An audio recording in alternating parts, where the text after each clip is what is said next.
All righty, everyone. We're so excited to be joining here today on Event Icons. It's Trends Month, and today I'm Lindsay, and we're going to be talking with Nicole and Mark about all things event marketing, what was hot in 2019, what we think is going to be spectacular in 2020. Stay tuned. We'll get right to it. It's Wednesday at 5 p.m. Eastern, so you know what that means. It's time for another episode of #Event Icons. Presented by Endless Events. The show where you get to ask the icons of the events industry anything. Just go to www.event-icons.com to ask questions. Our iconic guests will answer them live during the entire show. Before we get started, the more people we have watching, the better the conversation. So please help share #Event Icons on Twitter, Facebook, and LinkedIn. Just tell your friends to watch at www.event-icons.com. Now, without any further delay, this is #Event Icons. All right, guys. Well, I'm so excited to have you. We were just talking, so we all went on this crazy random brainchild idea that Nicole's team thought up for us for the Haute Dokimazo secret family reunion, and they're having one of their Christmas parties in San Francisco this week, along with San Diego.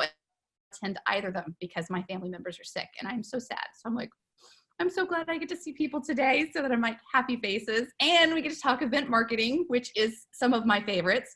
So I think, Nicole, you've been on the show before, right? You and Liz telling us a little bit about the whole HD idea back in the day. Yes, so we have. Who are you, and what is your craziest travel trip you've ever been on?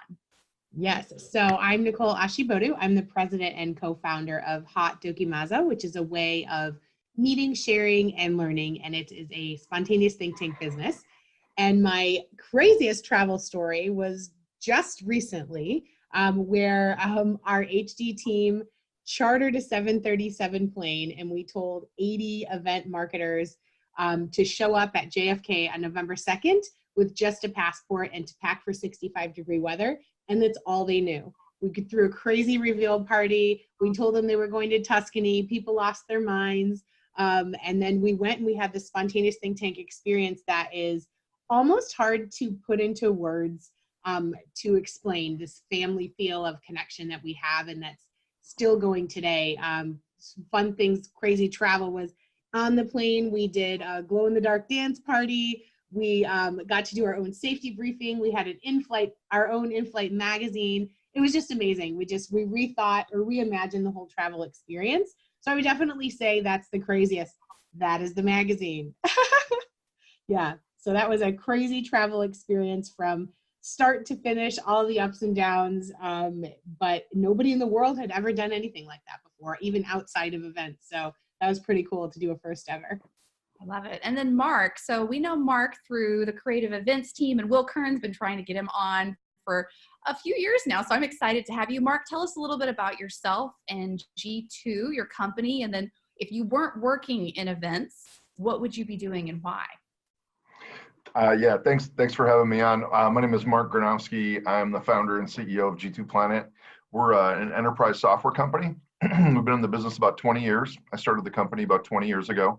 And I'm not an engineer myself, but I like to solve problems with technology. So I can understand and talk to clients and understand their challenges, their needs. At the same time, I can go talk to engineers and get them to build stuff that actually services the needs of the client. So I've been doing this for about 20 years. And if I weren't in the events business, when I was in college, before I got into business, I was studying psychology. I'm fascinated by people.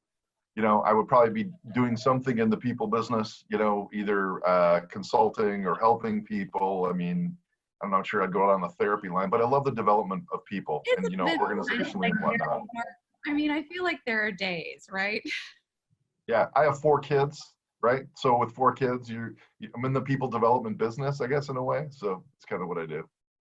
And I'll also say, last thing, what an incredible reflection on myself, right? So your family, it's the best mirror, in terms of I'm my biggest target of people development. Which is funny because just before we came on, also, we were talking about his unicorn princess. So at the end of this, we definitely need to see both your unicorn princess photo, but also your best impression of a unicorn, because Oh that's boy. according to me. Over in the other room, it's full of unicorns. Well, let's kind of jump right in from a trends perspective. I feel like this has been a big year for a lot of brands. There's been a lot of different options for event marketing. So event marketing has a couple of different definitions, right? There's event marketing where it's, you need to come to this event. Let's send you some email, talk to you on the social media, do a fun TikTok, send you a carrier pigeon and hope it gets there through smoke signals, right? Or there's like event marketing, which is more B2C activations, something fun like a JetBlue activation, and they're coming in and it's marketing for the event and coming out. So what are some of the brands that y'all have been seeing in 2019 that you're like, wow, that blew my socks off from an event marketing perspective, and we want to top that from my perspective? Go ahead, Nicole. I would say, I don't know. Was it 2019? And maybe it's because it always brings it back to the human element. The Coke's happiness truck, was that this year or last year? I don't know. I think it had it was almost like a school year where it came over, because I remember seeing it at the Super Bowl too. Yeah, I would say that one. And I really love the like iPhone's activations, like when it's almost just like they took this big tech object and they brought these real people stories that were filmed on people's phones, and just, they weren't edited and they were just completely raw. And they sold this human, like, how does technology foster and help the human connection rather than just take away and distract it? So it almost had nothing to do with a phone, but it was all brought to you by a phone. So I really love, things like that. And when Coke did the happiness truck, it was just talking about people. I mean, it was just amazing, just bringing people together. They brought this truck all over and people would come from far and wide and just be, just like laughing and dancing and sharing a Coke with one another. And that was just so amazing. So I love, the activations that follow that, that you could do it, like it starts in their big commercial, of course, but the activations that go around in these small little pockets and pop-ups, to me are just, people are emotional buyers. So why wouldn't you use emotion to sell the product? So I think, anything like that, but those two stick out in my mind. I love it. How about you, Mark? Ours was a client that we implemented here a couple months back. We got into a new space and into a new event type we've not done before. It was a multi-level marketing company, and they did their annual what they call their associates conference. It's effectively a sales kickoff kind of a thing, right, but with their distributors, right? And it's a consumer products company in Utah, a beautification and health and wellness kind of stuff. About 15,000 people maybe coming in from maybe 15 different countries. We published in 6 languages. So we're the back end technology, right? From the registration to the badging, the whole bit. And what I saw, which I thought was really cool, was just how they treated their audience different. Our clients are typically, brick and mortar, Fortune 500, large corporations that either run back office systems or produce large complex conferences. And here we stepped into something that was a little bit more consumer oriented in its own sort of manifestation of how they brought their thing to life. And it happened in their websites, it happened in their collateral, it happened in their campaigns, it happened in their programs. It was really educational and fun for me to see a different flavor of how our technology was activated in a more poppy, consumer, trendy way, as opposed to, or I should say, in addition to what we've done in the past, which is really more the big business, brick and mortar, corporate, large, 5, 10, 15, 20,000 person attended conferences. Yeah. I think what's interesting is that there's such an emphasis on storytelling, right? I mean, it's one of those pieces where, and it's not that as marketers, we know, and as events people, there's always a story that comes together, whether you're creating an annual conference experience for associations or Fortune 100 Executive Leadership Committee. You're telling the story of the brand, of the movement, of the successes and the failures that you've had as a community. But I really think that there's been a dedicated opportunity through the tech and through these great options it's just like a truck. It's a truck that serves Coke. And each one of those is marketing, right? In a way that it ties in, but there's this overarching theme. So what do you think are kind of some of those tenets of what make the storytelling so impactful? Like if you had to pick two things around why we tell stories, what do you think that is from an event marketing angle that makes it so compelling?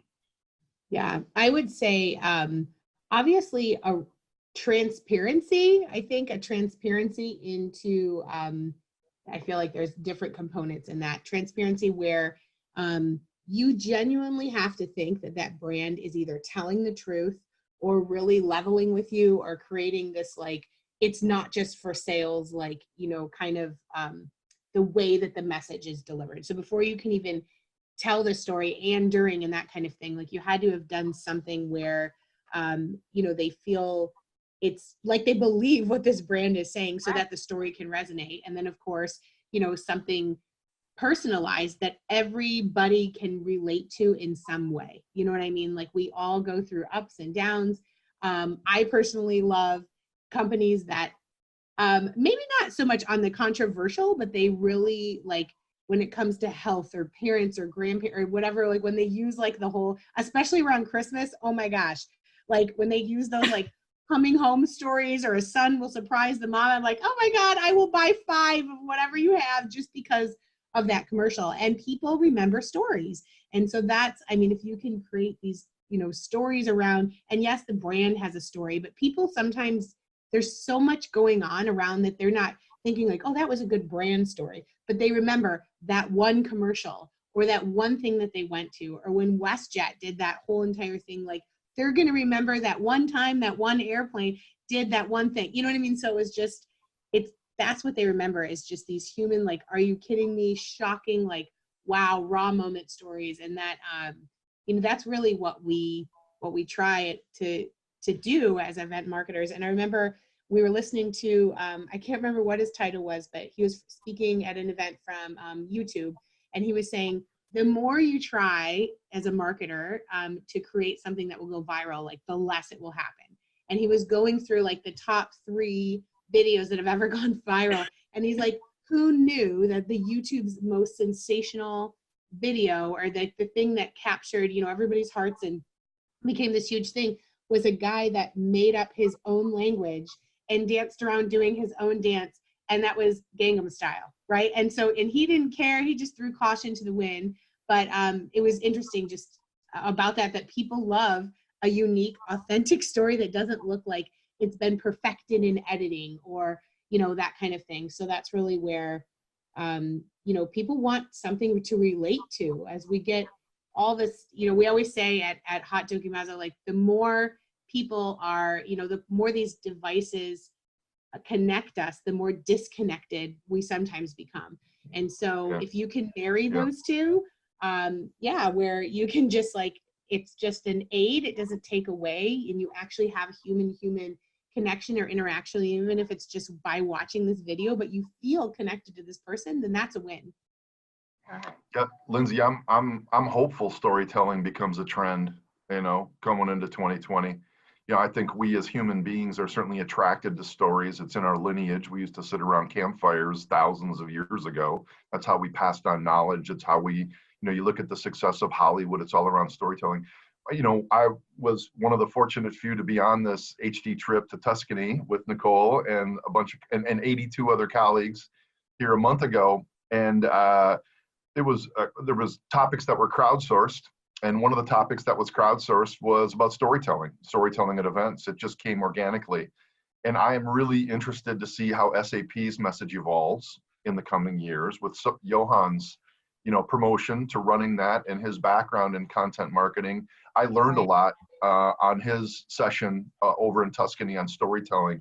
I thought it was spectacular, and relate that to events and bringing a story alive through the event medium.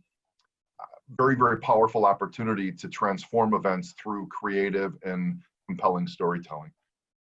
And I think, oh, I'm sorry, go ahead. Oh, no, that's okay. I was just going to say, if it's interesting, like take the HD format where we let everybody kind of create their own content per se, or choose the agenda with a little bit of guidance from us. Because if you want it to be relevant, it has to be relevant to them at that exact time, at that exact place, with an exact group of people. And there's no way that you can preset that. But I feel like when brands let people create their own stories or tell their stories or use their brands, not as the highlight, but to make their story better or some kind of thing like that is the most powerful and authentic thing. And that's not marketers sitting in an office saying, what's really going to resonate with people? Well, I don't know. Why don't you let them do it and see what happens? And I feel like rarely does that fail. Sure, if you do it live, there's a lot of risk involved of maybe that wasn't such a great use of that kind of thing. But I mean, if you open it up and say, like, we want you to show us how our product has affected your life, or a contest or something fun like that people have the most imaginative, like, things that they could do. It's so awesome. So I always say I want to pass the mic. No, and I think that's what I was going to say. You bring up a good point, because we had Johan and a few other of the large technology companies that had joined us in the speakers session. And they were talking a lot about what was going on their stages. And he was like, we have these compelling customer stories. Yeah. And our senior leadership wants to come on stage and talk and set. And it's not that they're not smart. It's not that they don't bring this incredible knowledge. He goes, but these customer stories, that's what people are coming for. That's how it's showing. And he goes, SAP, it's not like we're super sexy. Yeah, we're solving big problems. He goes, but we're big tech, and they've got a lot of compliance and all these intricacies. And so it was interesting from the agency perspective to really hear the brands talk about that from, because as event marketers on the agency side, we're brought in to basically blow the roof of the house off. They want us to do something cool, something shiny, and we're going to help them tell the stories, but they need the dazzle, right? And I think brand event marketers, the trends around not just storytelling, but harnessing that power of live in a way that the enterprise feels comfortable in talking about it. And so that's what I'm really hoping for 2020 as a trend, is a better comfort level, or maybe some other way to talk about it, around letting your brand be your brand, even if the brand is slightly messy. Mm-hmm. I think that there's a big, in order to get people to do something like that, like, you can't just open it up and say, go ahead, tell your story, like, we're listening. You have to create in these environments where people can be vulnerable and can have these like safe places to share with complete strangers, especially when you're not, like, if you're a brand and you're saying, share your story, we want to tell your story. What if they don't want to share that with the world? And so it's kind of these, like, this level of like, thanks for this awesome story that you just told us, and whatever, can we use it in our marketing? And they're like, no, that was so personal to me that sometimes it's just like, oh man, that was the best video ever. But that's something that just has to stay internal. But what can you take from that? And what consistent message, like, okay, what was the basis of that made this the best video ever, or the best like story ever that they shared? And how do we, kind of then open it up and say, hey, we're looking for stories that go down this kind of a path. And then you'll find somebody that kind of pulls from that emotion base that, that was there. And then really gives you some amazing content that they do want to share. And when you can show as a brand that, like, what you're going to do with it, with this information, is not one-sided. Like, what did you do for that person? Thanks for sharing your story. High five. You can say you're in a commercial, or you can say you're in part of our marketing. Like, that's not exciting, but what did you do for that person? Now that back and forth story is amazing. So Mark, I want to talk to you a little bit about, like, what's it look like to operationalize the event marketing? Because working with a lot of these Fortune 100 and 500 brands, there's a lot of heavy lifting on the back office piece. What are some of the trends for event marketing technology? Not just event technology. We're not stealing from you, Brent Kruger. We're just teasing to see what this looks like. How you have it all fit together. Yeah, I mean, technology should be separated from software at some level. I mean, software is a subset of technology. So to best answer that, or to articulate sort of what's coming up when I hear that question, it's like software, part of the role of software is to not be noticed, right? And part of the role of technology is to be noticed, right? So there could be a dichotomy depending upon how you're defining what it is that you're talking about a little bit, or a bit of a opposites of sorts. What we're an enterprise software company. We've been doing this for 20 years. We come from enterprise software, and we focused on event marketing. So first and foremost, we try to get behind the curtains and be not noticed, and just allow clients to create highly personalized, reliable events where the technology is not noticed. But after the fact, when you look at it and you go, wow, that was a really great experience, it's empowered in part by some of the technology, right? So we're having a BBC moment. Is that what we're doing, Lindsay? So, certainly there's a lot of heavy lifting that goes on behind the scenes, and we try to, like I say, not be noticed and deliver the event the way the clients want.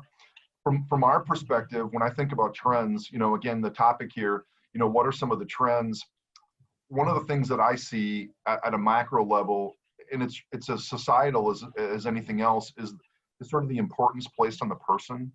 We as a society are waking up to more importance placed on a person. We can see it all across, media and news and in our lives. And, it's probably connected a little bit to the collapse of time and space, which is another phenomenon that our society is experiencing. But as we look at the importance of the person and how that applies to business and how that applies to events, that manifests in a more personalized experience, more relevant experience, faster. I think that's where there's more service prioritization coming out, is because of the prioritization of a purpose, right?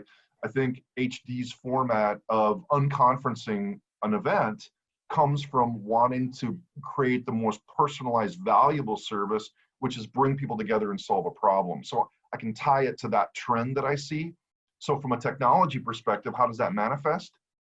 Personalized applications, highly tuned, algorithms to be able to suggest and content, or connect you with people, or service your informational needs. Even to the storytelling, it's highly personalized, relevant storytelling, right? Which is why I think we're going to see a movement away from the talking head and more to the risky customer testimonial, and just let them say what they're going to say, because I think there's an attraction to an honest error too, and let's just kind of let this thing go and see where it goes. So those people that are strong enough to be able to move forward with that sort of format, I think are going to succeed in the years ahead, and certainly in 2020. But it's that personalization stuff and the highly tailored stuff that we're seeing continues to grow in importance in the industry. So how does an event marketer and event planner ask for these types of things? Ask. It's kind of ask. You say it's the manifestation and it's back office. Like what would I, as the event, because I'm like, even just the technology and software conversation, I know the very basic tools. So from a trends perspective, in order so that I can get the right tech or the right software, how can I frame that a little bit better? Well, I think we have to think outside the box, right? We have to think outside the box, and we have to ask. I mean, we're in the events business. People are so busy being busy, and there's so much to go on, and there's so many events going on. And as soon as we finish one, we run to the next, right?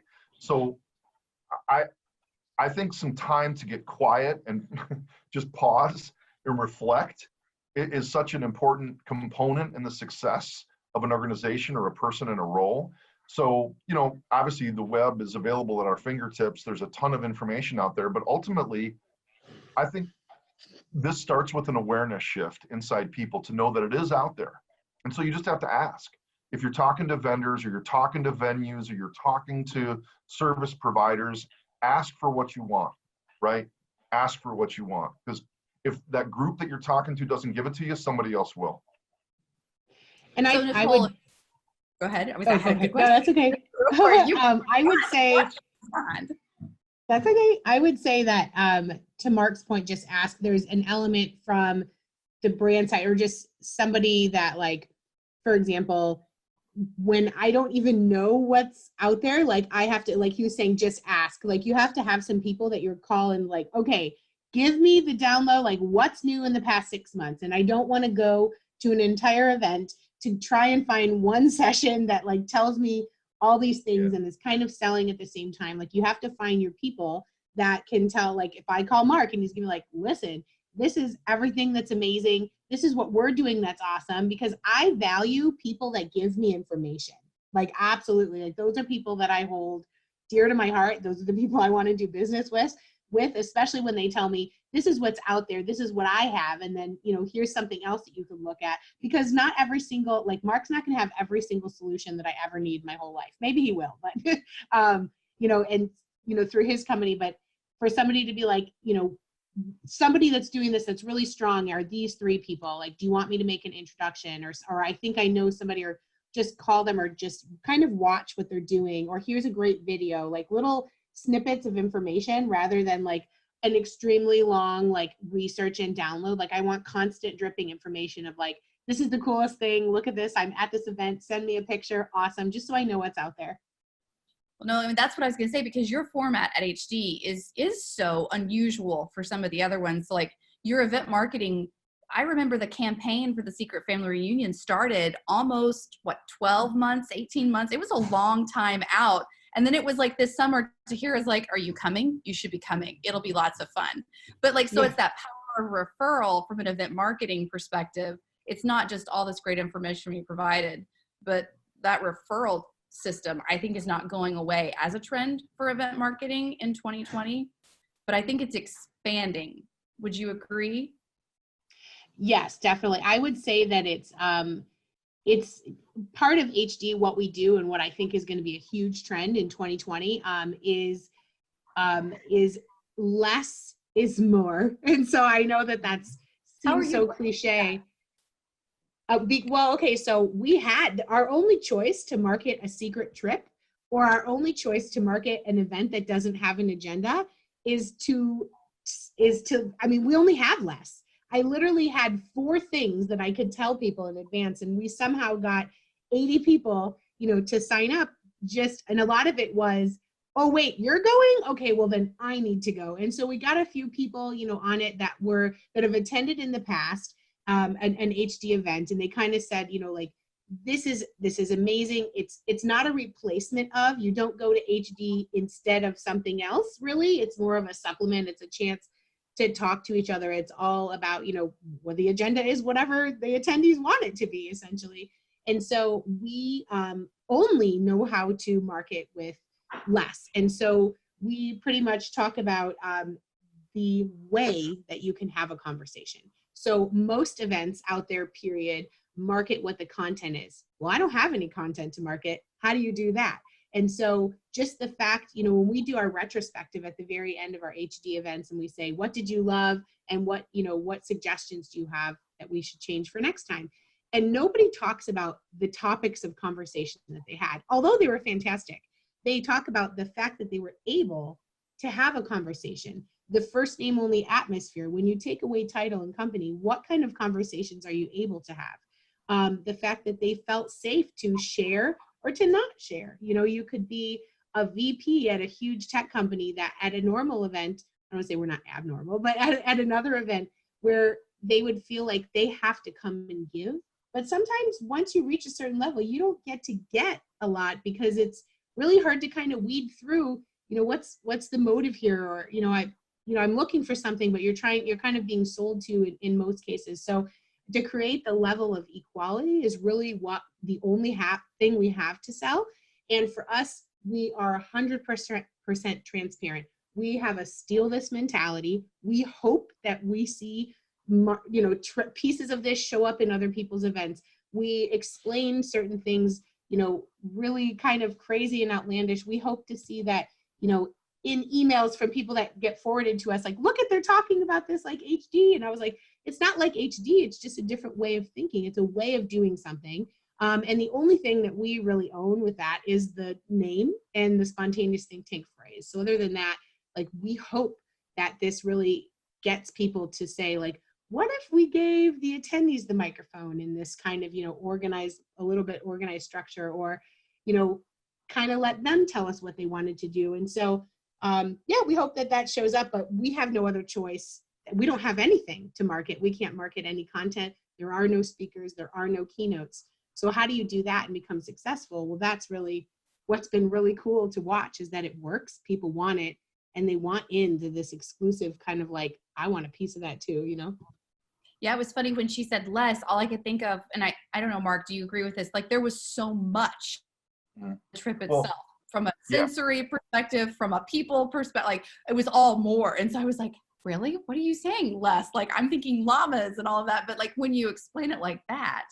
I think this is an important phenomenon, right? So radical reductionism is something that we're seeing now in marketing, right? Let's go look at Oracle's website. You go look at Oracle's website, you go, what? Wow, that's not the Oracle that I remember even a year ago or 6 months, or that website looks very different today.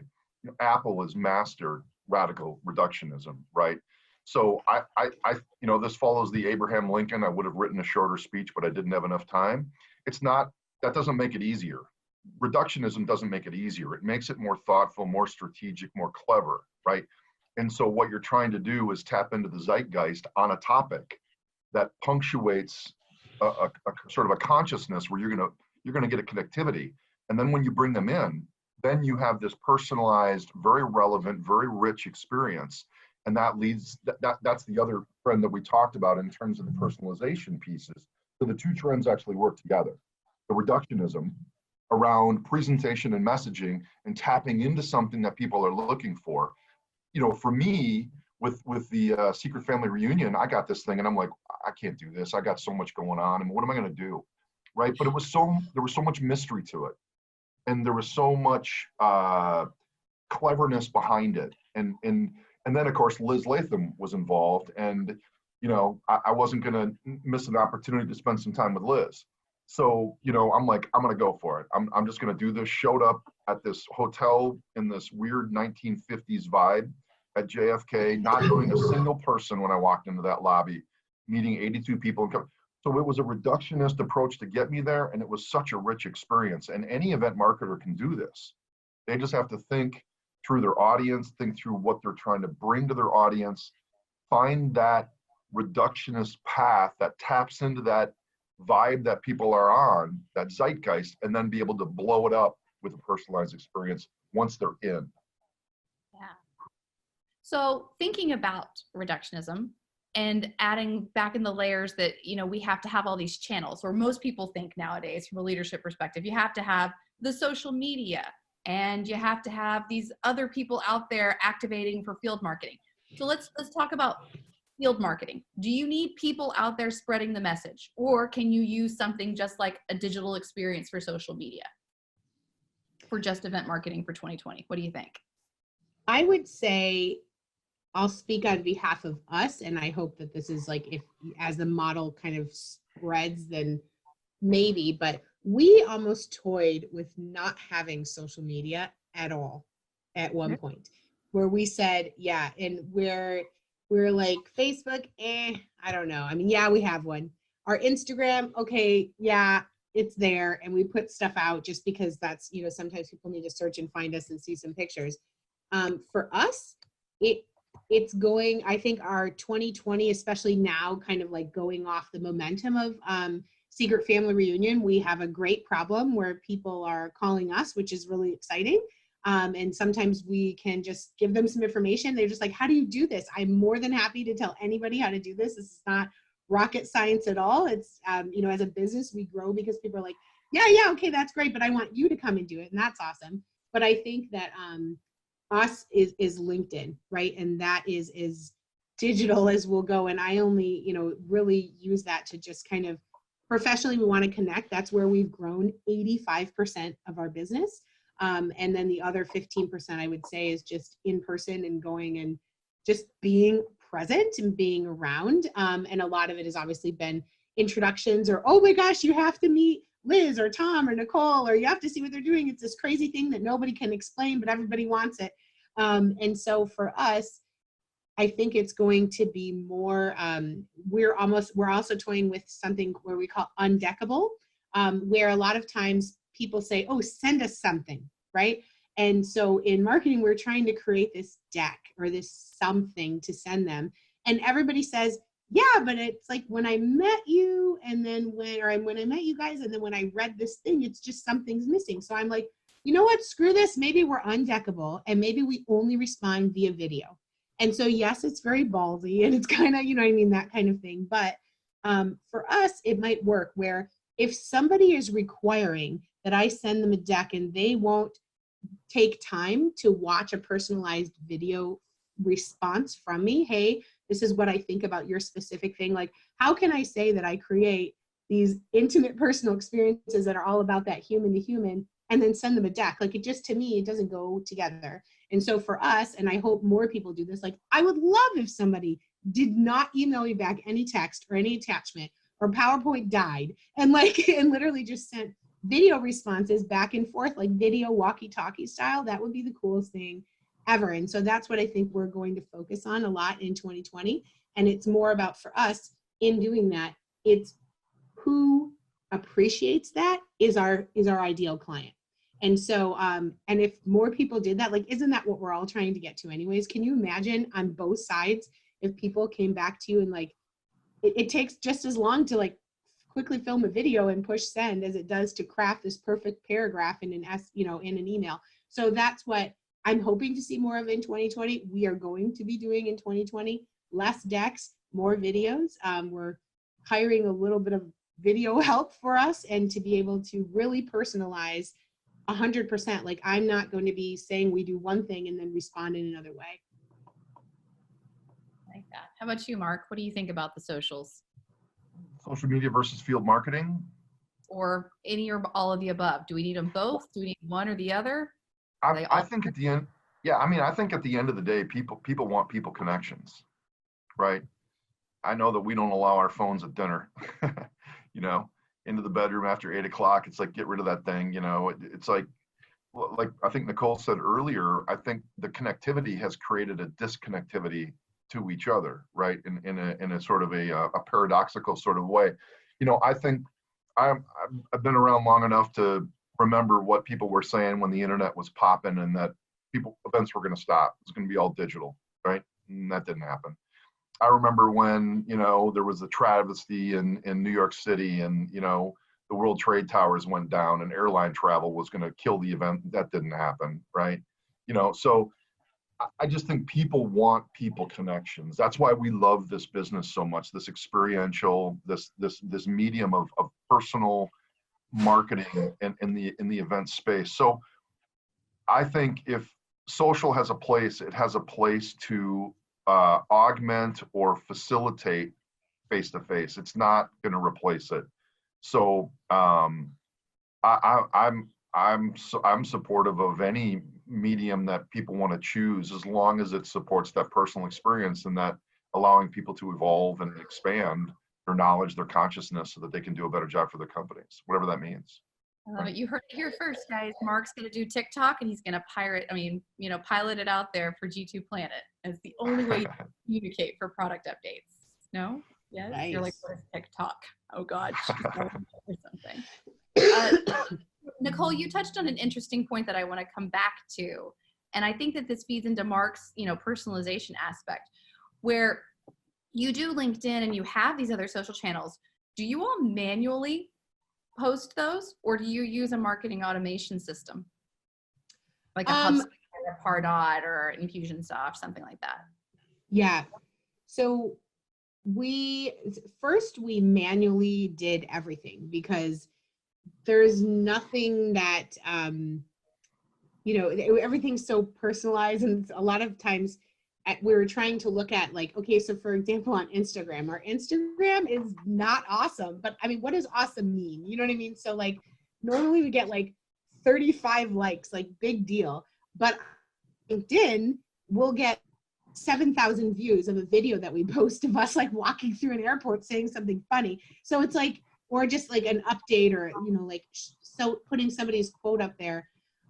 So for me, like to use an automation thing, we've kind of started to do them in between. So for example, like, okay, I know we're going to be really busy the next 2 weeks, and so I don't want to like go dark and not, post anything. So we'll put a few things. And for example, too, there's some people that are like, secret family reunion, I'm tired of hearing this. I didn't go. I get it. It was awesome. What else is there? And so like 2020, we have to, there's not going to be a secret family reunion in 2020. And it's one element of what we do in our business. So we have to get back to like the core of, who we are and what we do and how other people can try and use it. And a lot of people have been requesting how-to videos, which I feel like once we build up an educational, library, like for example, like how to do registration in a different way, or how to welcome people with hugs, something that simple, no joke, or how to read, like, is this person a hugger, or are they more of an aggressive handshake? It's like,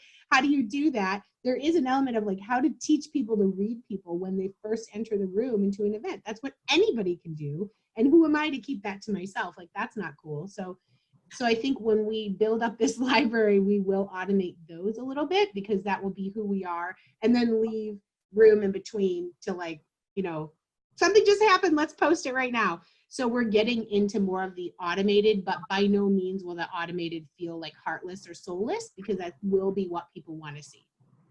I like that. And then Mark, what would be something that would completely turn you off from an event marketing trend perspective? Like if it's coming in and this is, mine is if people send me an email every single day trying to get me to go to their event, or start spamming my phone. Like those from a marketing perspective drive me absolutely bonkers. Right. How about you? What are your kind of like top peeves from an event marketing perspective? I certainly think for me as an attendee of an event, or how I see the technology playing out, help me a little bit. Okay. From an attendee of an event like you, I get bombarded, and when someone's borderline caustic in terms of like trying to get my attention, it's such a turnoff, right? I decided in the last month that I was going to make a commitment to unsubscribing, right? And I've heard theories like, don't unsubscribe because you're actually subscribing more. And it's like, okay, well, I've lived on that side for a while. Now I'm gonna try this. So I'm unsubscribing to sort of everything to try to create more focus in my life around stuff that's coming in, right? And not unsubscribing from everything, but the stuff that I didn't sign up for example, as opposed to just blocking it or whatever else. So that certainly is something. And I think, again, not to beat this drum again, but something that's not relevant for me. So it's the personalization thing again. If it's super generic and it's not related to me, that means their CRM database isn't very good. It hasn't indexed me. And so now I'm just a digit that they're trying to blast to. One of the reasons that I paid attention to Liz and Nicole on the Secret Family Reunion thing is it was a bit more personalized. There was some connectivity around me and my role. It maybe wasn't me as a person yet, but it was me and my role. It really connected to that. So relevancy, which is enabled by knowledge and personalization. So relevancy, lack of relevancy is a pet peeve for sure. Right. And then kind of thinking about, I wanted to go back to you, Nicole. I think you said quirky, but it wasn't necessarily quirky. It was, you used a different word, but we had a whole conversation around tone. I'm sorry, it is the BBC here at the Bilbrey household today. And ladies and gentlemen, Yes. with event marketing, popcorn. Love that popcorn. Move on. Talking about tone. Oh my God. Go away, please. Talking about tone. So if you're thinking about it, like where does the brand cross the line in their, like, this is who we are as a brand for snark or funny or sensitivity? There's so much, I think, around the PC thing, and event marketing is the front line of that, right? Especially with your events. Yeah. So how do you think, like, what are your lines? And is there like a general line as a brand, or is it something that should be built off of your ideal buyer persona that's coming to your attendees? Does that make sense? Yeah, I think that since HD is just a way of doing something, we don't have an ideal persona. We have an ideal attendee per event. So if it's for event people, okay, well, we can use, like, we happen to know that industry a little bit better. And so we can, we know that event people are partiers. Like, it's funny, we kind of have a reputation around each of us personally as well, like myself, Liz, and Tom, and Jeff, that if I go a little bit too, me personally, if I go too corporate, people will be like, are you sick? Like, what's wrong with you? Like, we expect you to be wearing like tinsel in your hair. You know what I mean? Like, or like, you own gray? Like, what are you, like, what's wrong with you? What happened? You know what I mean? So they have this expectation of just, I guess, personality, which does come out in our brand.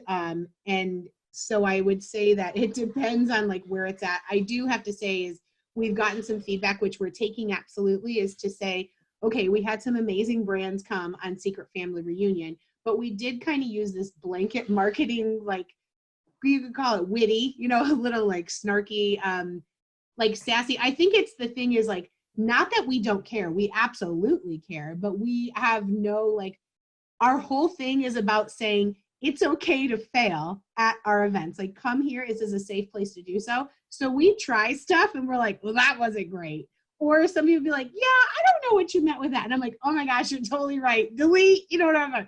And so we create, like, but we'll tell people, we're like, oh, you know, we put this out there. So I think as long as it's not like, we never put anything that's like, whoa, I can't believe they said that. And like, there's never anything offensive. Yeah, like, no, like nothing like that. Like, that's never like put out there. I think HD definitely 100% is not for everybody. If people really operate in this square mentality, I always say we're a scratch and sniff. We're not even a shape. And so if they're kind of, you know, turned off by the messaging, or like, I can't believe they're doing that. At first it was, that's not going to work for them. Okay, well, it did. So, you know what I mean? And so that's kind of great. And so now we have this expectation to be this kind of little reprieve from the normal. Like, we say what we mean. We're very transparent. We're very live and raw and that kind of thing. And we absolutely are open. Like, we also post some things sometimes, like on our hard times. You know, when you read about these, some people will come and say, oh, you guys are so successful, or you're everywhere, you're really doing it. And I'm like, yeah, we're really doing it. But there's also this, but that's not the whole story. Like, it's hard to get us to where we are. There's so much work. Before Secret Family Reunion, we were working 20-hour days for 8 weeks. Like, no joke, you know? And so that was like, it's a lot. It's not just, you know, like, look, we do these awesome things. Absolutely. Because I refuse, we have a ban boring saying, and no fake fun. But I think, I don't remember where this was going, but you know, like, I guess. No, you had it though, because it's like, I like, cause so we had Keep It Weird, Keep It Awesome. We had Glenn Thayer and Kigula Italian come on in the summer. And, you know, they were talking about this trend towards events in 2020 that were incredibly personalized. To Mark's point, like, if it's not relevant for me and it's not really fitting into the things I need to focus me in my career, me in my life, me in my, whatever my goal is for me, like, this event is not for you. These are not the drones you are searching for, you know? Yeah. And he's like, and we don't want you here.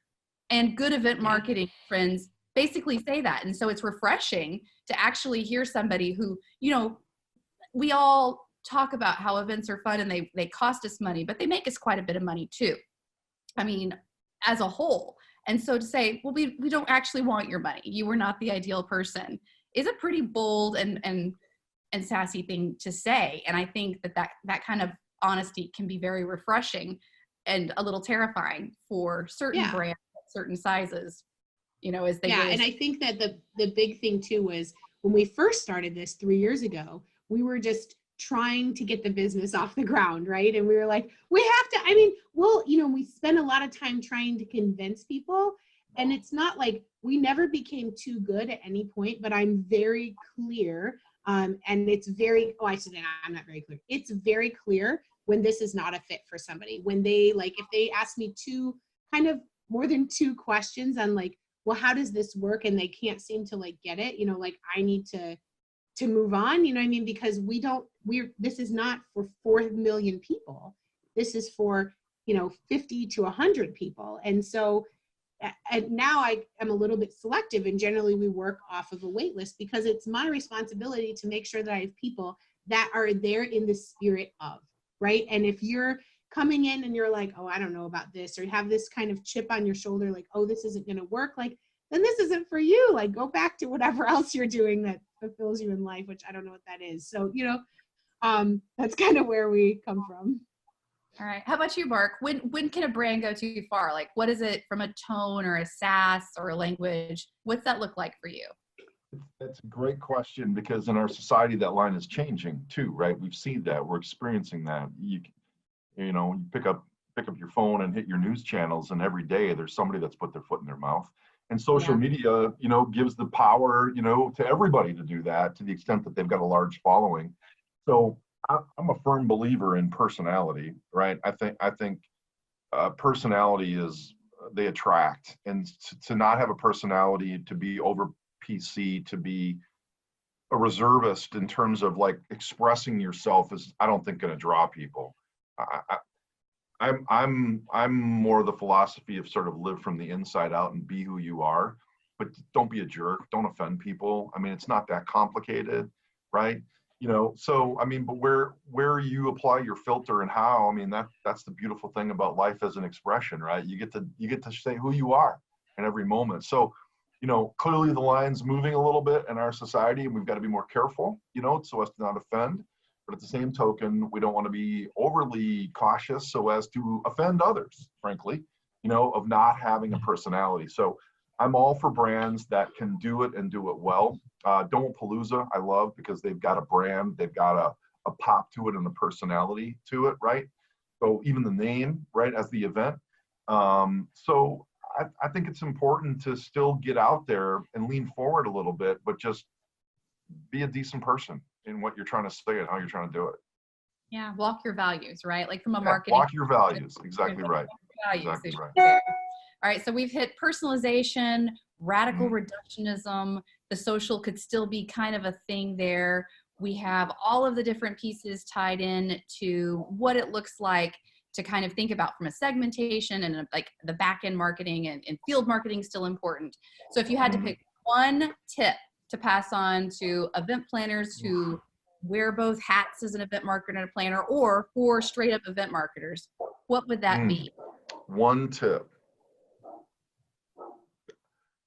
Go ahead, Nicole. I was like, you go, Mark. I want to think for a bit. One tip, boy, that's a tricky one. One tip. I would say. Jinx. Too funny. Okay, so I'll get out there. I'm going to say ask. Get to know what you want, right? My tip is to really get in touch with yourself. If you're producing an event, you're producing conferences, you got a seminar series coming up, right? You've got activations or trade shows, whatever it might be. You're trying to bring something forward. I would encourage you to take the risk, and I would encourage you to believe that it's out there, whatever it is that you're looking for, but really to get in touch with what you want and recognize that it's out there. So just keep looking and don't be afraid to ask. Ask. Yeah. I would say that mine would be, and this sounds kind of like frou-frou, but you have to give love. Like, do you feel like you put everything out there where you can honestly, like, that would be my tip would be, put it all out there, whether you're a brand or a person, or whether you're asking or in your interactions or at the grocery store, it doesn't matter. I would feel like it's more of a lifestyle of being considerate, being kind, saying like, did this make them smile? Like, you're not going to fix people, you're just not, but you can make their day better and make them feel a little bit loved in a certain way, which is absolutely what humans crave. And that is something that we can't even define. And we built a business around it and we still have a hard time. So, what that means to you, like, did I make this person smile? Like, okay, great. Did I, give everything that I have in this conversation or in this, with my brand or whatever? Did we put out love? Then, like, I don't know any message ever that's successful that puts out controversy or puts out like these negative things and gets love back or creates any kind of positive result. Yeah, so that would be my thing, is just, push love. Because you get what you give, right? You get what you give. Yeah. Yeah. And then the last question we always ask everyone is like, just from a tactical perspective, because everyone travels quite a bit, you're busy people, you got a lot going on. What are the tools that you're using to make your life better? What are the books that you're reading that are raising you up and startling conversations? What are the newsletters, the podcasts, the people you're hanging out with that you could share with us to keep us on the inside? Oof. All right, now you go. Okay. I would say that we had a revelation kind of recently when we're looking into HD into 2020, and where we said, we haven't had to sell anything 1 second ever. We are just, talking, like, we've never been selling. And so we keep looking at, where am I spinning my wheels? As somebody who runs this company, CEO, president, for me, I keep, I always have, like, I always say I have imposter syndrome, because this is just who I am, and the fact that now it's this big impactful business, or that's what people tell me. Sometimes I'm taken aback, like, what, us? I don't know. And it's hard for me to take, like, the feedback from Secret Family Reunion is amazing. They'll be like, no, but it was you guys, Nicole. And I was like, you know, and Liz and Tom and Jeff, and I'm like, well, it wasn't us. Like, we brought you the experience, but it was you. Like, you are the content, so it's not us. And so I think as a CEO, like, for me to, like, I'm looking a lot inside, is as far as like imposter syndrome, because I feel like sometimes that gets in the way of me making the right decisions for our business. So I would say that that's like a set of books. And then we said too, when it comes to like, we're not going to ever sell, was, you know, we're not going to go outside. If you haven't attended an HD and you aren't talking to us about having an HD, I'm not going to try and tell you what an HD is or get you to have one. And so we can have conversations like Mark and I had, where I said, everything's spinning in my head. Like, what should I do? And, you know, he told me about meditation, for example. And I'm like, I can't do that. But I'm going to have more relationships. Like, now I feel like I've been meaning to text him all week to say, I want to try that. Can you go over it with me one more time? So that would be the kind of people that I surround myself with. Is I value him as a successful CEO, and we're very vulnerable already and friends, and I'm able to ask him those kinds of things. So that would be people I can be vulnerable with, and information that has to do with my current, you know, imposter syndrome-esque, or whatever you want to call it, is kind of what I'm doing right now. Love it. How about you, Mark? What do I do? Help with the question again. Sorry. Tools, what are your tactics? How do you stay grounded, right? Like, how do you stay organized? How do you stay focused? Is there a tool? Is there a tactic, an article, a book, a meditation style? I didn't know you meditated, but that makes so much sense. Yeah. So, you know, I'm a deeply philosophical person, not religious per se that way, but philosophical, right? I try to live a life of awakening. Like, you know, pay attention to what's going on. So I get up every morning. I start my day with some quiet time. I meditate, and you know, I spend time just trying to get connected, and I focus in on what I'm grateful for, and then I focus in on how I can be of best service, right? And that sort of sets the direction for the day. And then I'm on a 6:30 a.m. daily stand-up call with my team to kind of get rolling. I'm on the West Coast. They're Central or East, so you know, I get to start early and end late.